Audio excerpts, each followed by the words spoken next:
Hello, and you are listening to The Book Was Better, the podcast where we talk about the book of the film. I'm Luke. I'm Courtney. And this week we're talking about Krull. Hey you, put down the popcorn and turn on the light. It's gonna be alright, my friend. In the end, take my hand. Trust me, the book was better. It's very short, isn't it? Krull, one syllable. Quite blunt. Yeah, just Krull. So, Courtney. Luke. Back again. Back in action. And for a Back particularly in time. strange film that doesn't really know what it wants to be. It wants to be everything and nothing. It feels like the studio came back in after the success of Star Wars and when we need a sci-fi element, but this is a sword and sorcery. No, sci-fi element. It's what the kids love these days. It is a hat with another hat on top of it. Yes, Johnny Two Hats. Now, if you recall, back on April 1st of this year, you and I played a little bit of a prank. We were a couple of rapscallions, a couple of scallywags, a couple of pranksters. We did Jackanapes. Jackanapes, tomfuckers. Tomfoolerfuckers. Tomfoolerfuckers. We did an episode about the film Beast Lords. Oh, I remember it well. Which was about a barbarian that turned into a wolf, and Liam Neeson was in it. It was the greatest fever dream what we ever It dreamed. was a bit of fantasy, it was a pinch of science fiction, there was a robot in the zoo. Was it a strange world? Was it a post-apocalyptic Dr. future? Moreau had everything. It had it all, but the catch, the sad truth is it didn't exist. Breaks my heart every time I come to that realization. I know, I think sometimes, let's just pop in the old VHS of Beast Lords and watch that, and then it's like, hang on, there's no VHS here because it does not exist. Yeah, we have to play the movie in our minds. No, we were April Foolers, and you, listener, were the April Foolees. But what I realised as we started to read Krull, and we watched it together as well, your first time. Yes, I'm still not entirely certain what I saw. Now, this is not a prank. It's not a joke. This is not an imaginary story. This is the real deal. If you don't believe me, go straight to IMDb now. Krull, it's from 1983.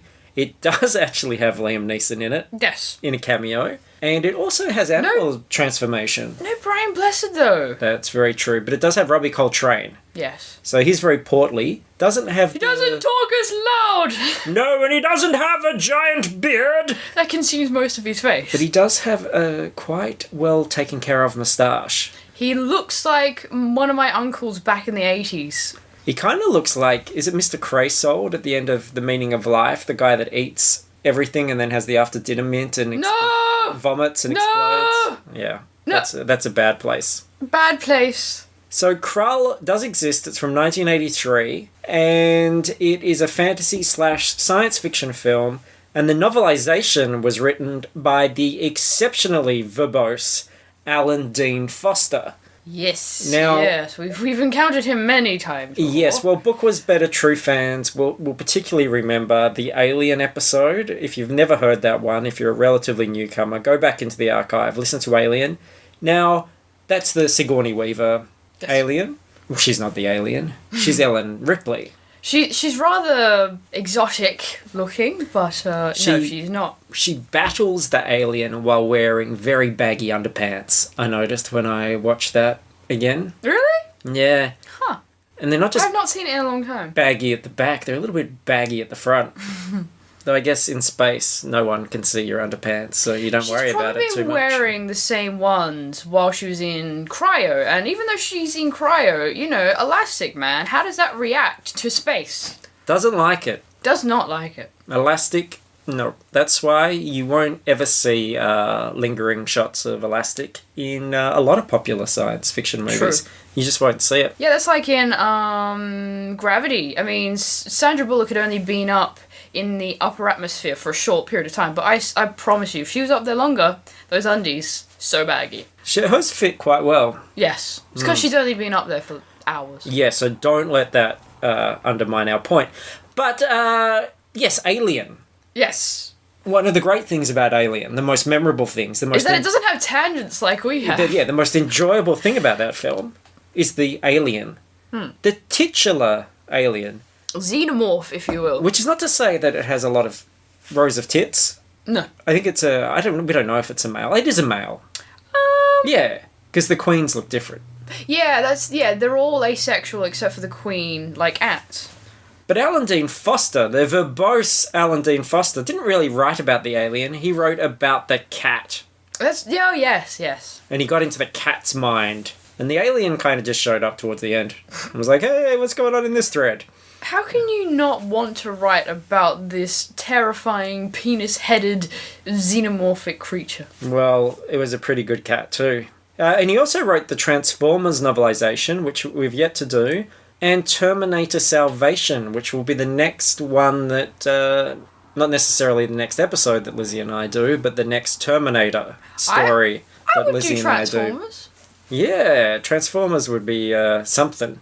Yeah. Especially like Revenge of the Fallen, that would really be something. Ugh. Now, I thought Krull maybe wasn't as well known because it was a bit of a low budget, straight to video-y kind of thing, but I was very shocked to get on IMDb and find out that Krull was one of the most expensively produced motion pictures of its time. What? Well, it's actually, I think there were 23 practical sets built for it, the largest of which was that swamp set. Where the Emerald Seer is, which we'll talk about a bit later. The whole movie is just so ugly. Actually, no. Yeah, not the whole movie. Like 75% of the movie is really ugly, and then there's some absolute genius thrown in there. Yeah, it feels like they had to change a cinematographer halfway through, or set designer. Something changed. Just like people had different jobs, and the people that were responsible for this part of the story, but the guys that were doing this bit, yeah. See that difference there? Yeah. Yeah.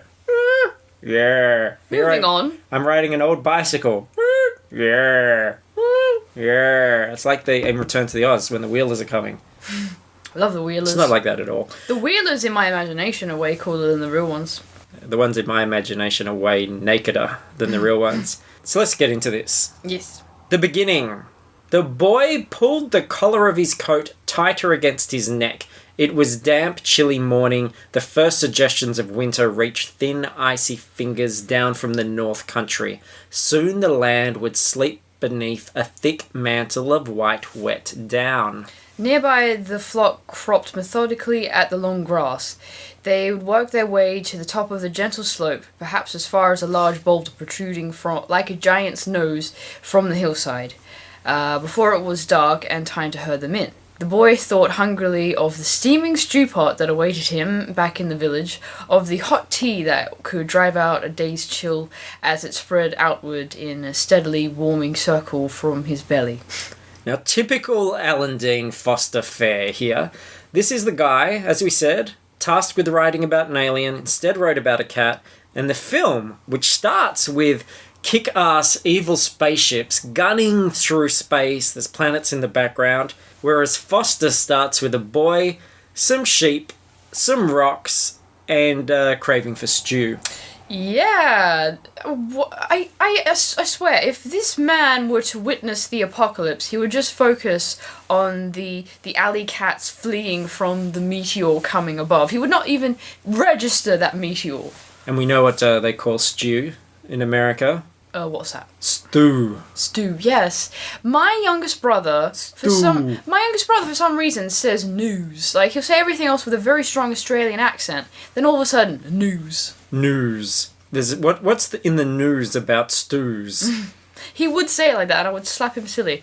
That's the spirit. Yes. Now, I guess this gives us a sense that Star Wars opening of the film was added later, because presumably it's not in the script that Alan Dean Foster is working with. Absolutely unconnected. However, I do like the implications of a medieval world encountering the science fiction world. You know, sort of the ancient aliens thing. I think that's a cool Stargate. I love Stargate. That's an ancient alien. But apart from this sci-fi shot at the beginning and then the fact that the bad guys shoot lasers, which could easily have just been painted in later. They might have actually been. There's no science fiction element. It's just a fantasy film. Yeah, incredibly disappointing.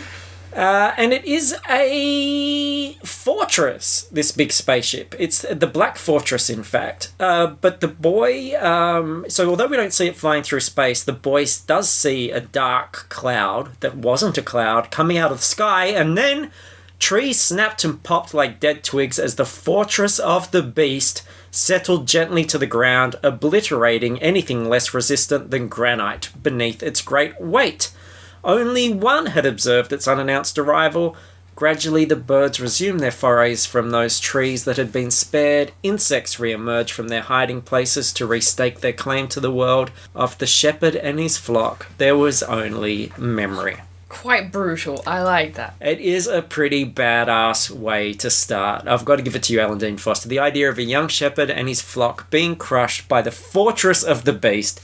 There's no explanation to what a Fortress of the Beast is. It's just suddenly announced. Fortress of the Beast! It's like, meh, meh, meh. Fortress of the Beast! Yeah. You're dead, fucker! Yeah. I'm okay. Speaking of Get your breath, it's okay. Speaking of badasses, we meet our hero, Lord Colwyn.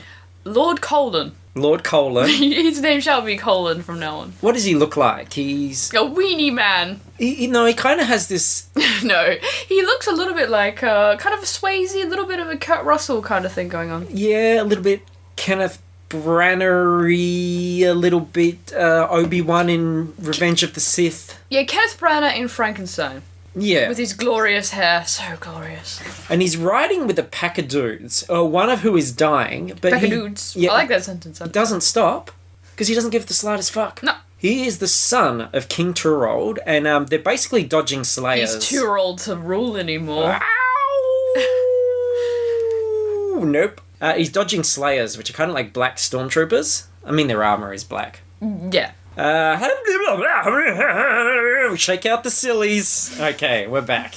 On their approach to the White Castle of Elrig, that's where they're going, presumably to meet up with Lord Harold and Barold Kumar. Yes. He wiped the river water from his beard. Slip easy from the saddle after a ride like ours, my son, and you will find it doubly hard to get going again. As you say, ahead waits the White Castle. Never did I think to see the day when I'd be glad of the sight.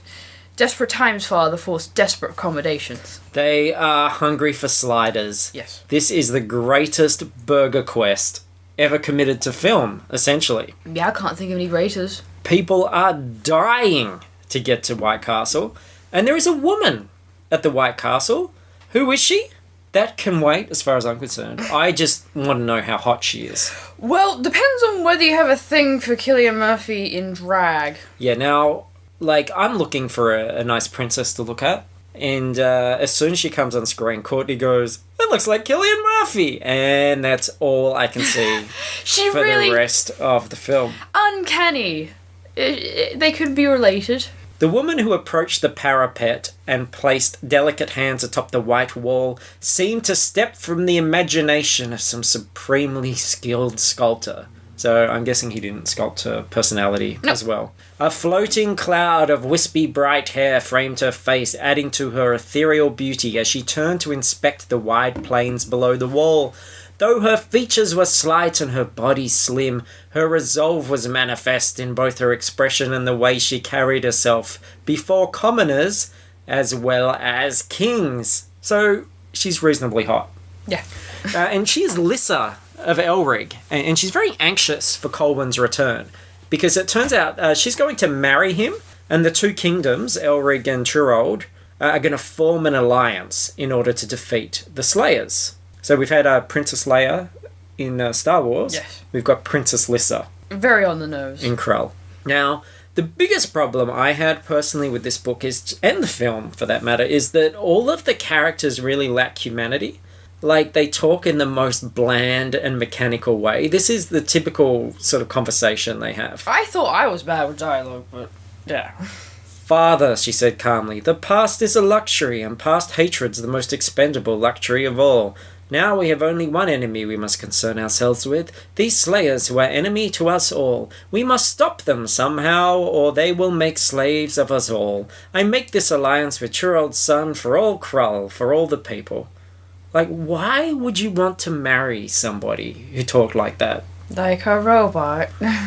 And everyone is like that in the book. I mean, Star Wars has that advantage at least. Like, you know, you've got a point of view character in Han Solo. You would never confuse any of the characters speaking in Star Wars. No, and even when Obi-Wan's all, you know, the Force is a thing that is around and it does this and this and this. Han Solo's just like, what a lot of fucking bantha shit. Yeah, you do need someone to just stand outside of all that exposition and go, right. You musty old codge, I ought to pull on your beard. But in this, everybody's, even the like little minor characters that are, their role is just to signpost something, say things like, "By the serpents of the river, 'tis Prince Colwyn." There's absolutely no cynicism or sarcasm. It's all very deadpan. And you can't tell who's talking because they all talk the exact same way. I did like this description of Colwyn, though. He had a tendency to brood, especially in the presence of persistent stupidity. Yes, so there's going to be plenty of time for him to brood up ahead. And look, Colwyn has been at the White Castle for a while now, and nobody has slipped him a burger, which means that all he can think about at this point is food. Even when there's a brief bit of sexy times. This is what's on his mind. She leaned forward and kissed him lightly. The brief touch reminded him of the hot breath from a kitchen oven, quickly opened and as quickly shut again. It was both welcoming and promising. I guess it was promising of pies. That's the strangest description. It's a little bit... I mean, when you're being kissed, it's like, all I can think about is food, your breath. It's just reminding me of something. An oven opening up. He wanted to put a bun in that oven. But first, they had to get married. Yes. And the wedding ceremony takes place in a special part of the castle called the Nexus. Now, I wondered if our good friend Alan Dean Foster here was taking a little bit of a shot at Colwyn's acting. And regardless of that, this little bit ends with some... out-of-context comedy corner, which I thought was quite amusing. Colwyn composed himself. Again, it seemed as if he were half asleep as he spoke. No one could tell for certain if he was addressing them all, his bride-to-be only, or the wood he held tightly in his right hand. It's like, all right, buddy, you got a big night ahead of you, okay? So come on, hang in there, little champ, little Colwyn. But then, as the ceremony, and Colwyn, I suppose, reached their peak, invaders bust into the castle. And you'd think that everyone would be terrified, but actually, their shouts were unnecessary and unheard as the sound of the explosion that blew apart the main gate aroused everyone in the castle courtyard. So that's how they defend their fortress. I know, they bludgeoned the slayers to death with their boners.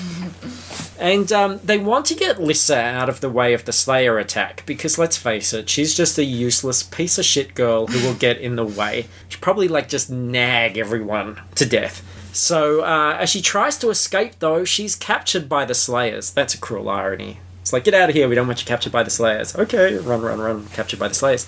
And they are these black armoured creatures with no eyes or blood, but they do have one interesting feature. Do they not have blood just for censorship reasons, I'm wondering? Yeah, maybe. Yeah, when you're murdering a lot of people in a short amount of time, it's always best if they're kind of bloodless, faceless beings. Yeah, then it's fine. Odd how they died, Colwyn thought as he swung the heavy sword in wide sweeping arcs.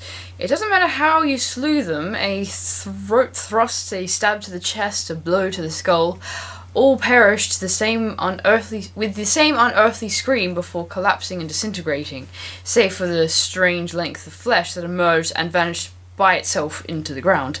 Daleks in disguise! Yeah, I feel like this needed more explanation than Alan Dean Foster gave it, because in the film, this little tentacled creature... It really does look like a Dalek when you open up the robot Yeah. inside this little squiddly diddly. Yeah, and this little squid thing comes out and buries into the ground, but we only see it once.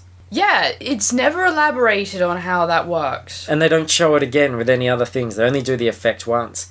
And instead, Alan Dean Foster, I didn't realise until I heard your dulcet tones reading that, just how sexy that description was. There was a throat thrust, there was a blow, there was a length of flesh. Oh, blow to the skull. So they escape with Lissa, these bad guys, and Colwyn is determined to get her back. And thus begins Krull, the quest for pussy. Now we meet old man Yunya? Inner? Inner? Inner? Y-N-Y-R. Can I buy a vowel, please? Yunya. I don't know. I mean, I read a lot of Norse stuff, so there's similar words, but yeah. I like Yunya. Inya. Inya? Inya. Yeah, there we go. Inya? We are agreed on that. Inya. Yes. Get it in ya. He's essentially the cut price Obi-Wan who really wouldn't know gravitas if Sir Alec Guinness himself bludgeoned him with it. He's just so dull. And he's got no presence on screen, and he is a whispered of hermit who lives in a hut in the mountains and patches up Colwyn with strange ointments when he gets beaten up. So not a far stretch to say that these people were influenced by the original Star Wars. And I'm wondering where that, hermit trope came from. In all these typical fantasy stories, you've always got that one old guy who lives all by himself, but he knows all the answers. This is America hates smart people. Yeah, perhaps. They make them live in a cave up in the mountains. This is why we have the English have Sherlock and Doctor Who. That wouldn't fly in America. And Colwyn's father is dead. So now I guess Colwyn is King Colwyn. And he talks like an absolute fucking jerk to Inya. He says things like, "Don't speak to me in profundities, old man." And then he says, "Your importunings tire me, old man." Pretty rude. You could also say dotard instead of old man. "You dirty old codge. You filthy old geezer. You musty pants coffin dodger." So there's no lightsaber, obviously, for Inya to give Colwyn, but he can point him in the direction of the glaive. Now, this is the weapon that resembles the medallion that Colwyn loots from his dead father's neck. And there's more out-of-context comedy corner here. He fingered it absently as he spoke. "The glaive is nothing but an ancient symbol. I was taught in school that symbols are distorted representations of half-remembered realities. It doesn't actually exist." Jesus Christ. It's like Colwyn going to bore the beast to death. Oh, I mean, is he from friggin' True Detective? Like, he just goes on these monologues. Yeah, I'm fucking here to have an adventure, not to get a fucking lecture. Most of the book really is actually just dialogue. Like, it takes pages for Inya to convince the very belligerent Colwyn just to get the fuck up the mountain and fetch the damn glaive. It's torture. And I don't like anyone in this story. I hate everyone.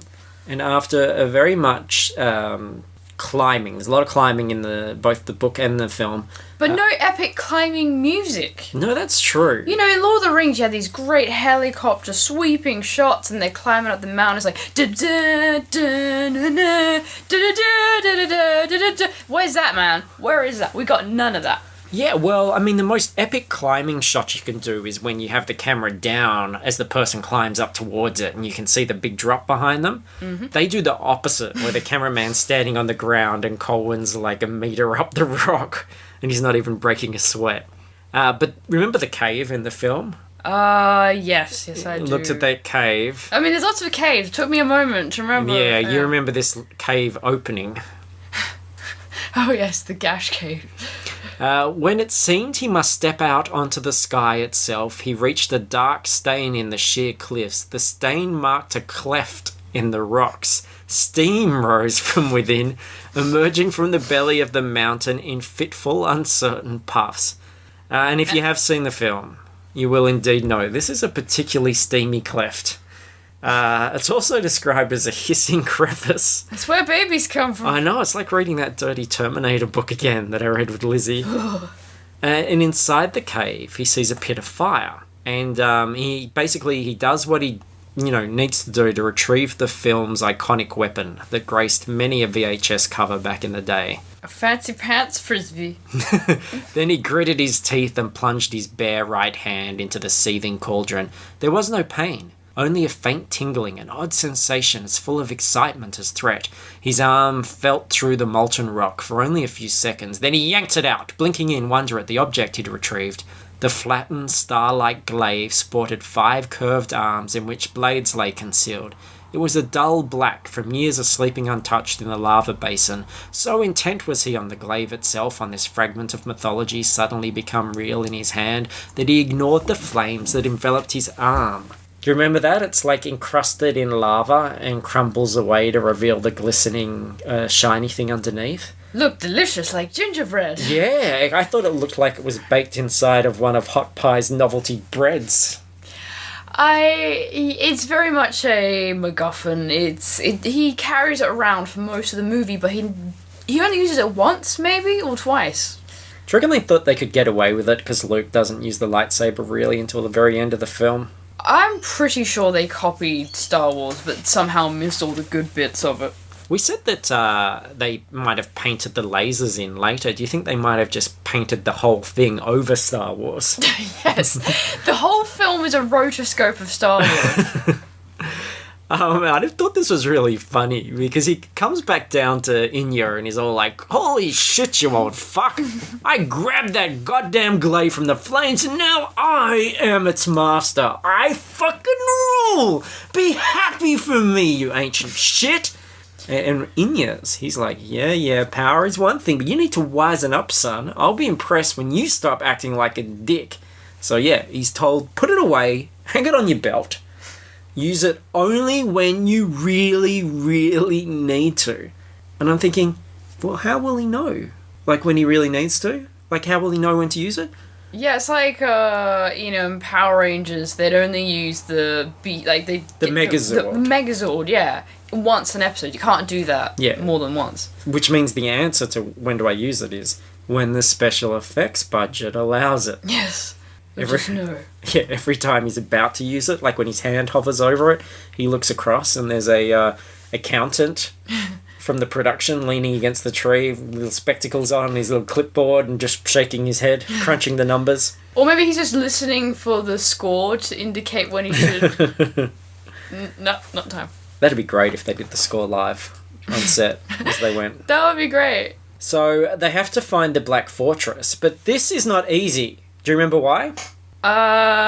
Lots of reasons. We talked all through this film. You don't have a hope of knowing why. Oh, just all the reasons. Yeah.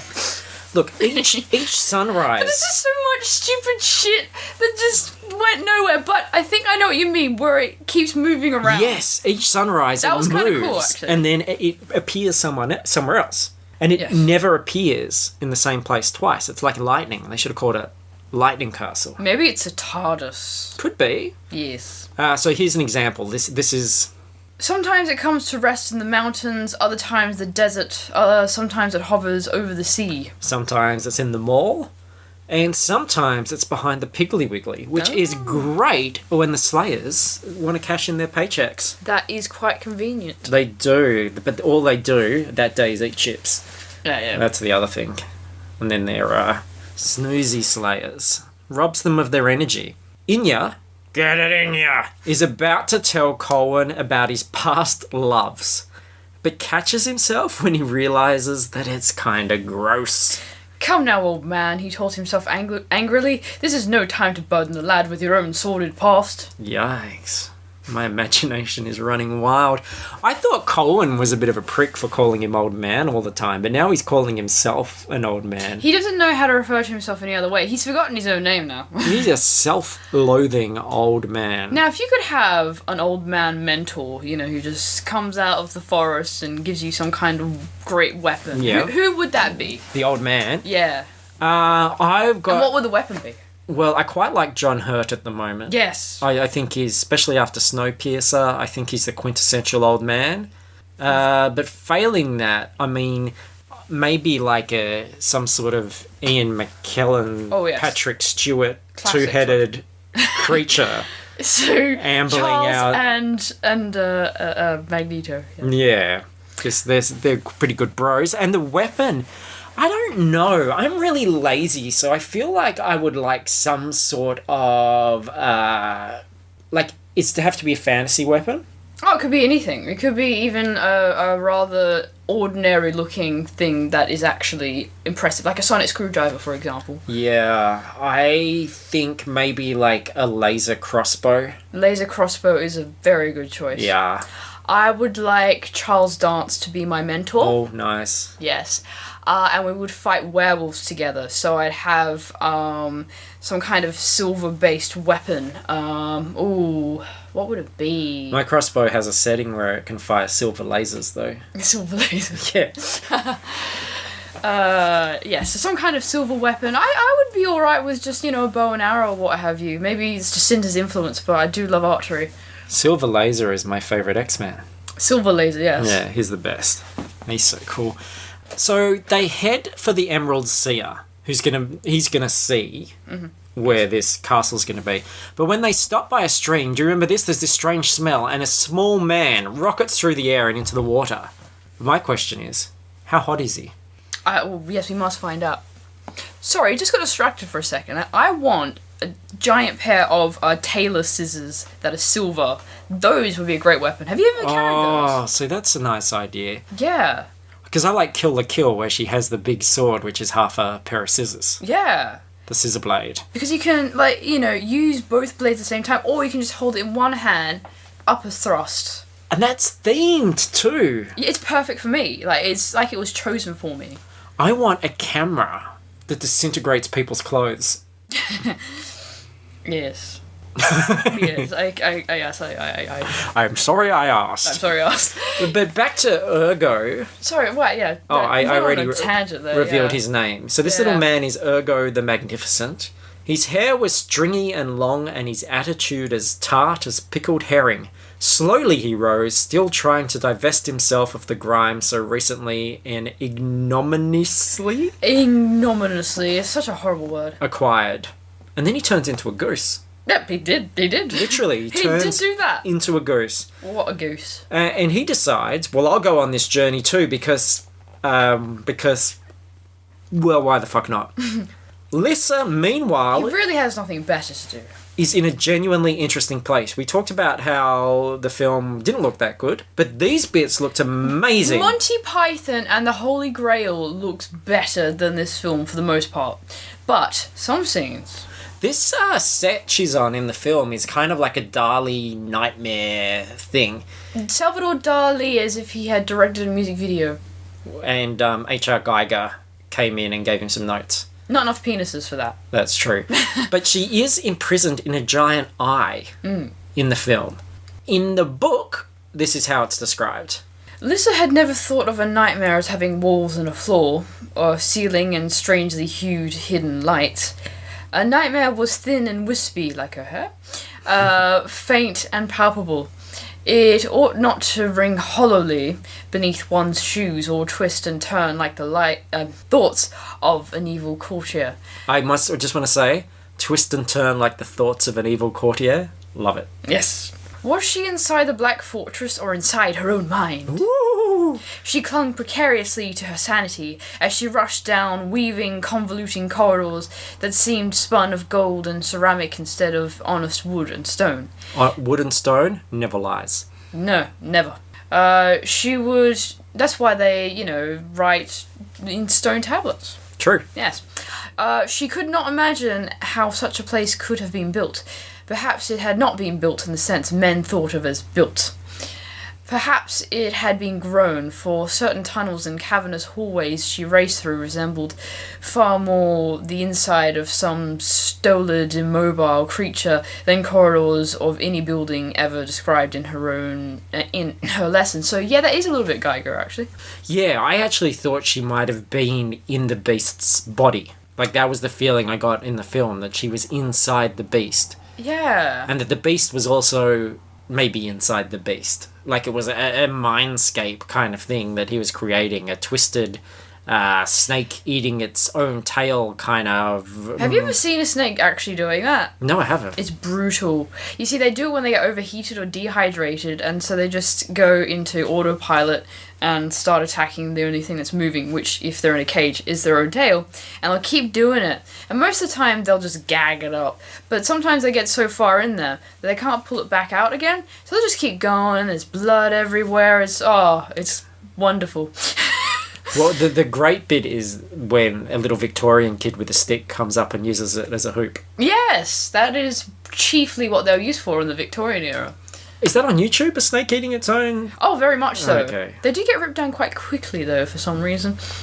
By other snakes? Yeah, I think the snakes were offended. They're pressing the little thumbs down thing with the tip of their tail? Yes, so I think the greatest problem with this story is that it's not quite straightforward enough to have that value, nor is it complicated enough to have that sort of abstract, nonsensical appeal. You know, like a kind of a race ahead. I love how that just doesn't really make sense. It's too leaden. You know, like, it needs some lightness and fun to it. They try and do that with Ergo, but he's just a shithead. So elsewhere, Colwyn, Inya, and Ergo are attacked by a band of robbers. And I did like, again, this description of the lead guy. Muscles ripped beneath his shirt sleeves like snakes dreaming under leather. And this guy is Torquil. Reminds me of myself. Oh. Yeah. Robbie Coltrane... You're a wizard, Harry. Is Run, or Run, R-H-U-N. He's actually dubbed over. That's not his voice. Very strange. And another one of the band of bandits is Liam Neeson, who plays Keegan. There are a lot of early movies by very famous actors who have been dubbed over. Jeff Goldblum, for actually quite a few of his early roles. I guess they didn't really know what to do with his Goldbluming. They didn't think people would like that, so they dubbed over it with some guy who just wasn't stammering. Those sons of bitches. It's one of those weird movies in a sense, because all the people in the foreground, all the main characters are nobodies, and there's some quite famous actors lurking in the background. Oh, hindsight. So Inya and Colwyn bore the robbers for many pages with talk of politics. They do a huge guilt trip. They tell them that their kids are going to grow up in a shitty world if they don't stop robbing. It's like Attack of the Clones. And come and help them. So eventually they agree to join the party, I guess just to shut them up. And and Ergo turned into a pig and is now described as an unhappy porker, which I quite liked. But he does get better. He goes back to human form. And so the journey continues. Several days of uneventful travel brought them to a hillside overlooking a devastated valley. Once it had been a picture of Vlatic contentment. I love that. Vlatic contentment. That's so Alan Dean Foster. It's so consonant heavy. It's so Raven. It's so Raven. Nevermore. Now it was a panorama out of hell. So they avoid the burned villages, and Ergo goes to stuff his stupid face with some gooseberries. Such a gooseberry. But he encounters a slayer, and then a cyclops shows up. He was holding a tree-sized trident, or so it appeared to Ergo. All this was too much. Or a trident-sized tree. That would be not quite as intimidating. All of this was too much for an essentially gentle mind. Ergo's eyes rolled up and he fell unconscious to the earth. Now, I was really disappointed that Alan Dean Foster didn't describe the Cyclops' bitchin' haircut. It was quite mullety. Can you describe it? A sort of a fawn colour, mid-length, very mullety. I thought it was a page boy. Kind of like actually, He-Man. Well, the thing is that it's the shape of his head. It kind of slopes. So he has the fringe, and then it ascends. So it was pretty gorgeous. It was an ascending page boy, if that such a thing ever existed. He looked like one of the Ramones. But yes. And the party does have a big chat about. He probably has a band though. Yeah, Bass guitar. Can you think of what they're called? The Cyclops band. I actually do have a list at home of all the band names I want to use, and I never remember when I want to use them. The party, they have a chat about the nature of Cyclopses. and how they once lived on another planet and they had 2 eyes, but they traded an eye with the beasts for the power of precognition. But they were cheated, and now they can only see, instead of like the whole future, they can only see the time of their deaths. And the beasts can't do that themselves, but have been given the power to give that power to people of another race because of reasons. Shut up. Yeah. I don't understand. If you trade an eye, wouldn't you have like a missing eye? As opposed to like one big eye in the middle of your forehead? Well, when Odin did that, he plucked out his eye and put it in the river. And then he impaled himself on Yggdrasil to gain wisdom of all time and space. Yeah, he just put an eye patch over it. He didn't... His one eye didn't traverse his head. And start to expand. No. It's not like when you're in bed and your partner goes to work and you just go, oh, I might just stretch out here and take up a little bit more room. It's like, it's gone. Yeah. That's a good analogy, I thought. And look, I've realised as well, there's been at least 4 times now where a character has fingered something. Mm-hmm. And it's funny, because as soon as I wrote that note, someone else fingered something. There were 5 fingerings. And they all go into a mountain. Oh, I know what the Cyclops' band would have been called. The Wandering Eyes. Love it! Yeah. They all go with their hit single. What is it? Yes. Monovision Precognition. Love it! They all go into a mountain cave via a mystic waterfall and they encounter the Emerald Seer. This is the opening of the music video. And he is blind and he has rather suspect tastes. Seer or not, this old man would seek his visions without the aid of normal sight. He was quite blind. Close by sat a young boy whose eyes never left the visitors. The child's movements were short and quick. Colwyn thought of the cats that infested Krull Castle. Here in this boy they surely had a quiet, 2-legged relation. What? Yeah, I was worried that the Emerald Seer has a 2-legged relation here in this boy. I don't understand. I did read that a few times. I cannot gain any insight for what he intended. Well, the boy's name is Titch. Yes. And he basically is there to offer people milk. Yes. My greater question is, where do 2 males alone in a cave get fresh milk from? It's not milk. I'd be asking that question before I drank any of it. In fact, only Ergo is suspicious. Although, let's face it, this is, kind of a medieval society. Milk at the time was hella nasty, so really... It's always a gamble. Mm-hmm. Well, Ergo says, milk gives me gas. Can't handle too much of the stuff, Ergo explained. Got any sugar balls? Sugary balls? No, yeah. That's the Seer's nickname for Titch. Sugar balls? As in, like, hey, sugar balls, I'm getting full. Come over here and milk me. And then Ergo continues, gumdrops, caramel ladies, chocolate strings, or honeydew squares? What the fuck is a caramel lady and why isn't one in my mouth right now? That sounds amazing. Well, you see, the only person who can prepare them is Hannibal Lecter. So. Oh, I like it. And the kid gives him a cinnamon bar, which looks very suspicious in the film. Do you remember this? Yes.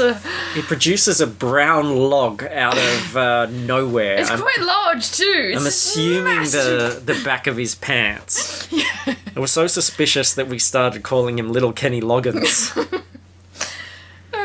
So Little Kenny Loggins versus Boston Bobby. Boston Bobby. Have we mentioned him on the podcast? I don't think so. No, we'll have to edit that out. We'll have to edit it out. Or leave it in and it's a mystery. Yeah, well, you'll never know who Boston Bobby. Hey, I'm Boston Bobby. So they try to peek at the beast through a magic crystal, but the beast absolutely cracks the shit at them. So they have to head out to another crystal in the Crystal Temple, which is deep within the Winamabrug, which is... Winamabrug.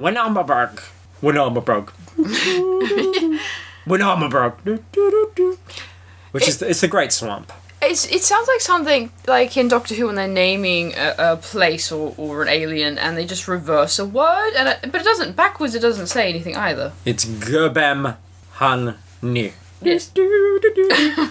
Well, it's got hyphens in between each syllable, which makes it sound like something made up. Like Maybe in Fish Klingon? Called Wanda, when Otto goes, Harvey Manfred Jensen. Or Weepgrana Ninibong from Transformers. But it is not long after they enter the swamp that they are ambushed by those friggin' slayers. Every time I hear Slayer, I either think of the band, or I think of, vampire slayers. Buffy. Yes. A single spear transfixed the unfortunate Darrow, who never saw his killer. A bolt of energy sped straight at Titch, moving like the whirlwind he occasionally became. Ergo leaped forward and knocked the boy to the ground. Later, he would swear the bolt cursed as it exploded over their heads. Shit! I'd love to know what it said. Titties! And then the Cyclops turns up to help and join the team. There was nothing but gentleness in the Cyclops' voice. I was a bit slow on that one. I was really in I loved it. Christopher They loved it. Walken kind of way. My appearance is upsetting to most men, something which I regret but refuse to apologise for, as I am not responsible for it. By it, he's talking about his haircut, right? Yeah. It was his creator! And his name... I actually do really like that sentence. His name is... Maybe because it reminds me of the creature? Could be. Could be. His name is Rel. Rel. Let's hear it for Rel. Give him hell, Rel. And Lissa, meanwhile, is still trapped in her surrealist nightmare, and now... Then the gown and robe appeared before her again, its glowing crown a floating promise of an awful, unimaginable destiny. "Why have I been brought here?" she asked. And she heard the voice of the beast, not as an echoing roar that filled the corridors, but as words carried to her in a tone of sly confidence. You can be the beast. For one word. Okay. 3 words. For a ceremony. Why do villains, especially in these fantasy films, sci-fi films, always have to play stylist? Like, they capture the woman and the first thing they do is give her a makeover. Yeah, I mean, Legend, Labyrinth, God... Jabba the Hutt was a stylist. Yes. The Ewoks, what do? They capture Princess Leia. Instead of eating her, they make her a dress. That's true. Maybe Skeletor did that at some point? Probably did. Probably did. What do you think of pink or purple? Now, I think the purple is very in right now. Goes with my outfit. So. Oh, I'm overthinking it. Oh, let's just go with it. Do you think it's a little overworked? Oh, I love Skeletor. I never watched He-Man. I totally missed that era, being a child of 92. Missed that She-Ra. She-Ra, yes, there you go. She-Ra. Yes, yeah, but I just really love the character of Skeletor. He's fun. You know he's actually blue. Is that his skin? Or That's is his skin. That's his bare chest, because he's got nipples and hair. He's a blue dude with no face. So maybe, because he has those magic powers, maybe it's just that his face is invisible. He tried an invisibility spell in, first or second year magic classes or whatever, wizard school. Yeah. And, you're not supposed to do that in first or second year. So now his face is permanently stuck invisible. You can see his skull, but everything else is still there. Do you know how you could test that theory? By touching his face? Put some sunglasses on him. If they fall straight off, no ears, no nose. If they stay on, ears and nose, but you can't see them. I think that would actually be really cool if that were the real explanation of why he has no face, is that he does have a face, you just can't see it. That's scary. And if he doesn't have a face, and he wants to wear sunglasses, he's going to need to hammer in 3 nails. Okay. To hook them onto. Oh, okay. I was thinking of Maybe right. Fisto could hammer them in with his That would be really big weird, metal though, fist. if just the sunglasses are floating there on invisible flesh. Look, Eternia is a very weird place. Okay, so we go back to the swamp, and there's an obligatory quicksand scene, which happens in every film of this era. Yeah, it's really strange, because I as I was saying when we watched it, I doubt how many children of this generation would even know what quicksand is. It's something very remote in the world. On the planet, you will not encounter it unless you go to very remote regions on the planet. Quicksand is my favourite X-Man. He often hangs out with the silver laser, and the adventures they go on. Oh, yeah, those two. Yeah, during Straczynski's run, man. I think that was the best. And I liked it when the two of them would hang out with Sandlaser. Yeah. He was fantastic Sandblast. Yeah, all three of them. God, what a riot. And in the quicksand, they lose Menno, who's another bandit that we really don't give a crap about. That's 2 down. And then the seer gets snuffed out by a doppelganger. The fingers clenched. The muscles that drove them were more than human. There was no compassion in that grip, only efficiency. The seer let out a single whispery gasp, and then he was dead. No one saw the changeling slide the tired old body into the swamp. The Winna Marbrug claimed another secret. So the seer has been replaced now. No one else realizes, but he's been replaced by this doppelganger. I always like the idea of an evil twin who has a shock of red hair and is the doppelganger. I don't know if Americans use the word ranger to describe someone with I've used it red a hair. lot around them and they go, what? A ranger, short for orangutan. And then there's orange. another fingering, this time by Torquil, which takes it to about 6 at least. I might have even skimmed over some fingerings. And as they approach the temple, the seer changeling attacks Colwyn, but the Cyclops tridents it. Trident. There is no try. Don't it. The changeling stumbled about, screeching in frustration as fluid gushed from its disintegrating skull. Colwyn did not have to stab again, nor was the help of his hurrying friends required. As he stared, the changeling collapsed and died in the manner of such unnatural things. Short-changed here compared to the film. Do you remember this death in the film? I don't know, I don't. He was all, had all these, black boils and things all over him, and he was getting all lumpy, and parts of him were, I didn't understand what that was, and I remember I was freaking out. Yeah. And parts of him were kind of deflating, and he sort of just all crumbled and... Yeah, that's pretty metal. I like that. Yeah, it was cool. So without a seer, Inya is all, well, shit, let's just go to the Widow of the Web, who is trapped by a killer spider, but I know her real name, so I'm sure it's going to be absolutely fine. And I'm sure, he must have a vast address book of all these freaky people he knows that can locate the Black Fortress. He's just working his way through them. It's actually quite a nice scene. The spider... We weren't entirely sure how it was done, if it was animated or stop motion or... Or a real spider. Perhaps a real, very obedient spider. The Widow of the Web lives in the GeoCities mountains behind a vast firewall. Angel fire.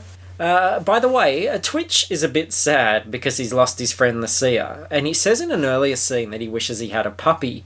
So Ergo sneakily turns into a puppy and then licks the boy's face. Ergo, the creepy adult stringy-haired magician, is licking Titch's face all over. Don't you find that revolting? Well, it's not as weird as that one time Wonder Woman was turned into a pig and Batman carried her around and petted her the whole time. He didn't put her in his mouth. No, as far as we know. Not that we saw. She would have had a lot of teats. But it's just weird, Batman carrying around this pig. That is Wonder Woman, and he's petting it and he's loving it. He's licking it. He's licking it probably between the commercial breaks. I was thinking between the legs, but that works as well. You have a dirty mind. Oh, man. Oh my. And look, as Inya heads off to see the widow, there's a way too long scene, which is essentially about making stew, and these peasants girls turn up, and it goes on. Yeah, they try to get Colwyn between the sheets, but it turns out one of them is actually a minion of the beast. And then the Cyclops and Twitch make a gooseberry trifle. It just goes on forever. It's awful. Did you? I didn't mention it in the notes, but Liam Neeson is a total lady killer. He's got many wives. That's his character, Keegan the Bandit's thing. He's got wives all over the place, and he hooks up with one of these peasant girls, who luckily isn't a minion of the beast. And Inya. Get it, Inya, meanwhile, is in another cave, this one filled with spider webs, and sure enough, There it was, the White Death, drawn by the movements the crystal spider had emerged from its ceiling hidey hole. It just kind of ruins my badass narration. Hidey hole. Yes, the crystal spider had emerged from its ceiling hidey hole. Anxious to see what might have stumbled into its lair. It was bigger than a cow. Well, no shit! Oh my god, it's about the size of a stegosaurus, if we're going to make an accurate comparison. And as transparent as old glass, meaning it wasn't transparent. I don't know, because that brand new glass is so cloudy, apparently. Well, I mean, glass doesn't last long, so we don't really have, archaeological records of glass. But, the older stuff wasn't very clear. Hello, Spider. Are you coming out of your little hidey hole then, are you? Oh, look, he's in a little hidey hole. How about I just crawl up there with you and give you a little cuddle in your hidey hole? Terrible. And here's where it gets really convoluted. The Widow of the Web is also called Lissa. And if she turns her hourglass, the spider freezes until the sand runs out. And she's old. She's an old lady, much like Inya. And it turns out, people only refer to as old woman. Yeah, you know how before he talked about his sordid past? Mm. She's the one in the sordid past that he was referring to. So she is the same Lissa. No, she's a different Lissa, but when he was a young man, he used to get it on with her. Oh, because what I thought it was is like, there's a few examples, but like Doctor Who, where there's the old Amy and there's the young Amy, or in The Matrix, it's implied that this is one of many versions of this story. Yeah, I think maybe it's that. Like, the only difference is he used to make the sticky webs, and now the spider does. Well, or maybe, Inya was the main hero of the other version, or the older version of this quest. It just keeps repeating. That's how he got his name. Yes. Inya. Got it, Inya. I actually went to school with an Irish girl named Anya, and people made fun of her for that name. Anya, good Anya. And she jumped out a window. Yeah. I wonder where she is now, actually. Yeah. on the floor below. Nobody moved the body. And they had a son, these two, Inya and Lissa, the web woman. And she killed the son. Woman of the web. And now she's being punished, which is why she's trapped in this web and guarded by a spider. They don't say who's punishing her. And they just basically shoot... She's punishing herself. Exposition at each other for pages. Oh. It's all dialogue. But she does reveal the Black Fortress is going to materialise in the Iron Desert. Just outside the Piggly Wiggly there, in the car park. But Inya has to make it back through the web in order to tell the others. But the thing is, no one's ever made it back out through the web because the spider will jump on them and beat the shit out of them. So she smashes... That was the idea of just this punk spider, just smashing him. Yeah, just fists are flailing. So she smashes the hourglass and he carries the sand in his hands and that will keep back the spider. But when the sand runs out, he will die. And I think she will die as well. And then despite this really dire situation and these obvious constraints on their time, they keep talking for many pages about it before he goes. Speaking of the Black Fortress, though... I'm yawning. I'm so bored by this expedition. I'm done with the Woman of the Web. Lissa sees the beast. This is exciting. This is the beast. We want to know what he looks like. The thing that stood in the portal was very tall. In shape, it was roughly human, but that was all that was human about it. I'm surprised he didn't use a big word like anthropomorphic or something like that. I know, saying he was very tall is a bit dialed down for old Alan Dean Foster. He was of lofty stature. In shape, he was anthropomorphic. He was Brobdingnagian. He was Brobdingnagian. That too. Yes. It's also that. He was lofty and Brobdingnagian, and I like rolling my R's. Stay on target. You don't. Yeah, I need that at all times from my... So he was roughly human, but that was all that was human about him. She could not even tell if he were clothed or naked, but she didn't want to be able to tell. Only the eyes showed clearly. They were enormous, oval-shaped instead of round. Yeah, they kind of were. Okay. Stay on target. With bright red, vertically slitted irises, they focused on... unlike me. Do you want to reread this entire thing? They focused on her where she stood frozen against the wall. At least she thought weakly. There are only 2 of them. And it turns out they are going to marry, or... Mary. Meld is the term that is used. Meld, Courtney. No, not Scherzo! Oh, not the 8th Doctor Big Finish audio drama Scherzo! Didn't you? That's a deep cut, Courtney. Even I had to explain it. the frigging beast cannot stop talking for pages, and he has, like we said before, the same voice as every other fucker in this book. I think this book has actually made me more long-winded and rambling. I'm sorry how much I've tangented in this episode. Well, look, everybody is wordy. Even Inya, when he returns to Colwyn to tell him the location of the fortress, as he's dying, his last words are things like, "A hermit's existence facilitates study, but the intensity of one's focus creates a narrow vision." Shut up! Die already. Is that from an instruction manual? So they... A hermit's existence facilitates part A, but the intensity of one's part B creates a narrow vision for the joint part of C. Refer to indices. Look, they have to get to the Iron Desert. Quick, smart, so they call upon some fire mares, which are just Clydesdales with some special effects. Ponytars, if you will. Ponytars. If you are a child of the 90s. Fire horses. Behind him he heard yells and cries as his companions urged their steeds to keep pace. Hazarding a glance backward, he saw the frightened faces of his men hugging tight to massive necks, saw whitened fingers clutched convulsively around taut reins. Below, the men were pounding, wondrous bodies, and between them and the earth were only blurs riding streaks of fire. It's a bit sexy there. It's not bad. Not bad. He can write. I mean, Alan Dean Foster can write. He just can't edit. So they reach the... He doesn't want to edit.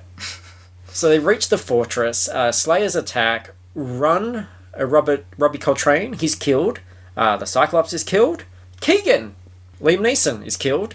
And Colwyn reaches the centre and finally... I barely cared watching all of them die. I just went, He finally uses the glaive. Do you know what's in the centre? Nougat. Yes. I was hoping you would pick up on that. Pick up on that one. I've been around you for a while. Suddenly, 5 blades... I'm just going to read the excerpts now. I have fun, but I also don't get to the point. You just keep having fun and keep adding when you need to. I've got a lot of energy right now. Suddenly, 5 blades appeared on the glaive, one at the terminus of each golden arm. Colwyn brought it back, then flung it hard towards the hexagon. It whizzed towards the nearest section of wall and struck. Not very exciting. I was a bit disappointed that the first time he used the glaive was to burrow into a wall. Yeah. He breaks through into Lissa's prison, where they reunite, and she says something which is frankly so stupid that I kind of wondered if it was all worth the effort. I kind of want to read this one. Yeah, I think you should. My body is unharmed. It was my mind that had begun to worry me. I do not think I could have kept it up forever. She spared a bitter glance for her prison. It doesn't take long for the absence of light to kill a flower. Who calls themselves a flower? The only person I want to hear being referring to themselves as a flower is the skunk from Bambi. Yeah. Otherwise, out of line, conceited, a little bit pretentious. Well, I mean, if your name is like Rose or Daisy or Petunia. Still, it's too on the nose. Still, yeah, no, I probably wouldn't if I am a delicate flower, Corwin. Save me from the nougat. I'm surprised she wasn't in the other castle. Put it in my hidey hole. It's all falling apart. The beast makes... We are professionals. Its final attack. Its final attack. We're getting there. When the beast fell upon them, however, it was from a different place. The monster exploded through the hexagon with as much disregard for the damage thus done as for any harm it might do itself. The ball of green flame it flung at Colwyn looked familiar. It was the same colour as the Slayer's spears. Colwyn barely had enough time to deflect the ball lightning with the glaive. This glaive can do anything. He's just knocking lasers back with it. It's his sonic screwdriver. And look, so begins, like, the beast is giant at this point, and it's this lightning on glaive battle that really plays out like the end of a video game. It so looks like you're fighting the final boss. Except for this little out-of-context comedy corner, which you can read. The monster emitted a bellowing moan and clutched at itself. At least he was having a good time, making the best out of a bad situation. And then Colwyn and Lissa use the power of love to combine forces Power of love. and defeat the beast. They fire a blast or something. The monster does look pretty cool. Yeah. He's this giant, scary thing, yeah. Yeah, he's kind of like a bit Vader-y, but he's totally organic. He's got that sort of Vader-shaped head and big eyes and nasty little needle teeth. He's pretty gross. Little frog man. And this is the ending. Torquil hesitated, studying the metal bands encircling his wrists. You know, I think I'd like to keep them as memento of our little journey. Have them gilded some day if I can afford it. He moved to hand the key back to Colwyn, who refused it. No, the key is yours. Torquil scratched at his beard. Only the king and his Lord Marshal have the right to carry this key.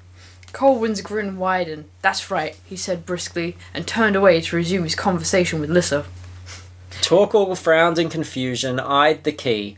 As realization took him, his frown turned to a grin, then a wide smile. He chuckled, then roared with delight at the irony of it all. This key! Fucking keys, guys! Right! His laughter echoed across the open field, bounced gently off grass and flowers as the little troop started northward toward the valley. Northward toward home. The end. Can't believe it didn't end with an ellipses. I don't get the question mark. The end. Krull 2, Krull harder. So the key was his, and everyone had a great laugh. I like the ending of Beast Lords better, which involves electric guitars and an old van. Oh man, that was the best, wasn't it? And sunglasses. So, I got to ask, as I always do at this point in time, was the book better? No, it really wasn't. I hate all of it. Both the film and the book. I would say at least the film I could zone out and it would just keep going. Whereas when you're reading, you actually have to focus on the words. I did like some of that set work. I liked her in the eye. There was also a bit in the film where she was walking along the giant extended hand of the beast, and I thought that was pretty cool too. Yeah, there are some visually interesting parts, so yes. And I like the look of that cave. I was like, maybe being a hermit ain't so bad after all. I did a little bit of looking on Amazon for some reviews. Didn't find too much exciting, but here's a little bit of a taste. This is one of Foster's best writings. It enthralled me and kept me going with an adventure that didn't slow down. There is also some moral themes. They are in the background and don't scream out at you, Really? leaving you to fully enjoy the story. This book is well worth reading and better than the movie. Enthralled was spelt with an I. Subtle moral themes. I think Americans are far more or a certain type of American, I should say. Not every American, but there is a certain type of American that is... It's a big place, Luke. It's many different kinds of people. that is very concerned with moral themes in pop culture. Yeah, you see that a lot. Except Wes Anderson films. And on fan forums and things, like, Master of the Universe people are like, oh, but there's a moral. And I've heard people say this in real life, that they've learnt, Americans, that they've learnt morals from, either, Marvel or DC comics, or they've learnt it from He-Man, or they've learnt it from G.I. Joe, and I just think, what the fucking shit? Seriously? All my morals come from Tarantino films. Like, how slack must their parents be Yeah. for them to have to wait until He-Man says, hey, don't throw rocks at each other's faces. Like the G.I. Joe PSAs. Are you telling me there are honestly people out there who didn't know, yeah, maybe excluding people from your group is a bad thing? Don't drink whiskey and run over a child. And you're like, yeah, thanks, He-Man. I'm going to put the cap on this whiskey right now. Oh dear. Weird. And then... Yeah, I'll read the... Oh, okay, go for it. Haven't broken out my review voice in a while. I was a big fan of the movie and couldn't find a new... Oh, yeah, no. New, unused... Oh, okay, yes, that doesn't make any sense, but... Yeah, I couldn't find a new unused... I thought unused book. He was talking about the movie, but... anyway. I was a big fan of the movie, but I couldn't find a unused one. So I bought this one for... Oh my god, what are the giggles? That's so embarrassing. Okay. You don't need to be embarrassed around it. I got myself so worked up. I'm so excited to do this voice. For what I thought was a good deal, the deal was good, but I was disappointed with the book itself. It wasn't as good as a movie. Good deal, but a bad book. Always a big problem. It's just reviewing in a... No one ever wants to talk about the content of the book. No. Man, it was a great deal, but it was a bad book. I would think that the fact that the book's bad would probably stop you from writing anything good, like even worrying about the deal. Yeah, I Amazon reviews are the most entertaining. You don't take a plate of shit because it's free, because it's on sale. You don't go to a restaurant and go... And you know, what have you got for $1? And he's like, well, I could shit on a plate. I'd buy that for $1. Well, that's a good deal. I'd buy that for $1. But it didn't taste great.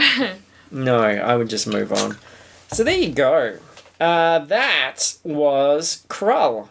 We put some Krull in your skull. Did we even talk about it? Oh, we touched on it. Then. I'm in a silly mood. I gotta plug some stuff. If you must, I suppose. There are 2 other podcasts that I do. There is FP Cast, which is a pop culture cast. It's every week. My co-host is Jacinta. She just vomited, kicked a hole in a wall because I said guest host. She's not a guest. She's pretty much runs it. She's there every week, man. She is the person. I'm not good enough with the pop cultures. I don't keep up enough with... I am... Oh, we are on it. Our fingers are on the pulse. Yeah, I am a bit old-fashioned. And we've been seeing a lot of movies. This week, we are reviewing Sharknado 2 and Woody Allen's Magic in the Moonlight, and maybe some more stuff. And then the other podcast is ScarJo A Go-Go, where I dissect every Scarlett Johansson film in chronological order. This week's episode is The Horse Whisperer. She's got a starring role. Robert Redford tries to get his hands on her, and it's a fun one. This isn't like that Daniel Radcliffe play, is it? Yeah, very much. And, like us on Facebook, rate and review everything on iTunes, and come and join the discussion for all 3 podcasts at our Facebook discussion group, which is called... The Book Was Better, FPcast, ScarJo A Go-Go Discussion! And, Cosplay Couture? So we yes! That. Please do. Yes, we just shot 2 Doctors back to back. The 8th Doctor, my absolute favourite, of course, and the 9th Doctor. So that should be up by the time this goes up, or at least one of them will be, yeah. Yeah, absolutely. So check that out on Team Cosplay Couture. .tumblr.com. And you can see pictures of Courtney that we shot today. So much entertainment for so little price. The deal is good. The content is questionable. Thank you for listening. Thank you, Courtney, for being here. Always lovely to have you here. Catch you on the flips. Jumanji.